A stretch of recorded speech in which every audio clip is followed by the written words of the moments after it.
എന്താ ഭയങ്കര ചൂടില്ല. അത് ഞാൻ ഭയങ്കര ടയർഡായി ഈ ഓഫീസ് ജോലി എല്ലാം കണ്ടിരുന്നു. ഇപ്രാവശ്യത്തെ വേൾഡ് കപ്പിൽ ഒരുപാട് മാറ്റങ്ങൾ ഉണ്ടെന്ന് തോന്നുന്നു. അത് ഒരുപാട് ടീമുണ്ട്. പിന്നെ കളികൾ എത്ര വെച്ചിട്ടാ ഒരുപാട് കളികളുണ്ട്. പിന്നെ മലയാളികളും ഖത്തർ വേൾഡ് കപ്പിലുണ്ടല്ലോ. അല്ലല്ല, അത് ഖത്തറിലുള്ള മലയാളികളല്ല, ഞാൻ ഇവിടെയും മലയാളികൾ ടീമിലുണ്ടെന്നൊക്കെ കേട്ടു. ഖത്തർ ടീമില് ആണോ? ഇതിനെ പറ്റിയൊക്കെ അറിയാൻ നമ്മളിപ്പോ ആരെയും ഗൂഗിളിൽ നോക്കിയാലോ. ഗൂഗിളിനെക്കാട്ടിലും നല്ലൊരു പരിപാടി ഉണ്ട്. ChatGPT അല്ലല്ല, ഒരാളുണ്ട്, സുബൈർക്ക എന്ന് പറഞ്ഞ ഒരാളുണ്ട്. നമുക്ക് സുബൈർക്കെ വിളിച്ചു. അതായത് സുബൈർക്കാര് അപ്പൊ കാണിച്ചു തരാന്ന്. സുബൈർക്ക നമസ്കാരം. ഞാൻ ഉണ്ട്, നിങ്ങൾ ചോദിക്കോളി.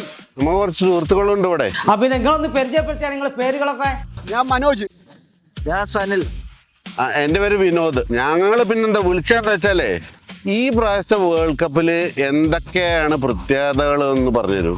പ്രത്യേകത എന്ന് പറഞ്ഞാൽ ഈ ലോകകപ്പ് 48 രാഷ്ട്രമാണ് പങ്കെടുക്കാൻ പോണ. 32 രാഷ്ട്രത്തിന്റെ അവസാന ലോകകപ്പ് ഇനി ഖത്തർ ലോകകപ്പ്.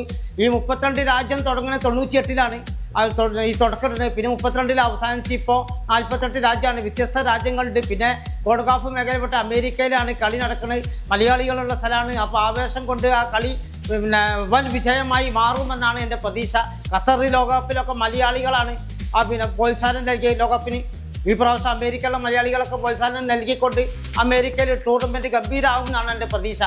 പിന്നെ നിങ്ങൾ പറയും, കാരണം അവിടുത്തെ അമേരിക്കയിലെ ആവേശം മലയാളികൾ പറയണല്ലോ. അപ്പോൾ അവിടുത്തെ കളികളും അവിടുത്തെ സ്റ്റേഡിയങ്ങളും അത് എത്ര ആവേശം ഉണ്ടെന്ന് പിന്നെ നിങ്ങൾ പറയുന്നാല്. ആവേശം ഇവിടെ അടിപൊളി ആവേശമല്ലേ. പൊരിഞ്ഞ ആവേശം മാത്രമല്ല, സോക്കറിന് അമേരിക്കയിൽ ഭയങ്കര ആവേശം. ഫുട്ബോൾ അമേരിക്കയിൽ സോക്കറാണല്ലോ പറയാ. അമേരിക്ക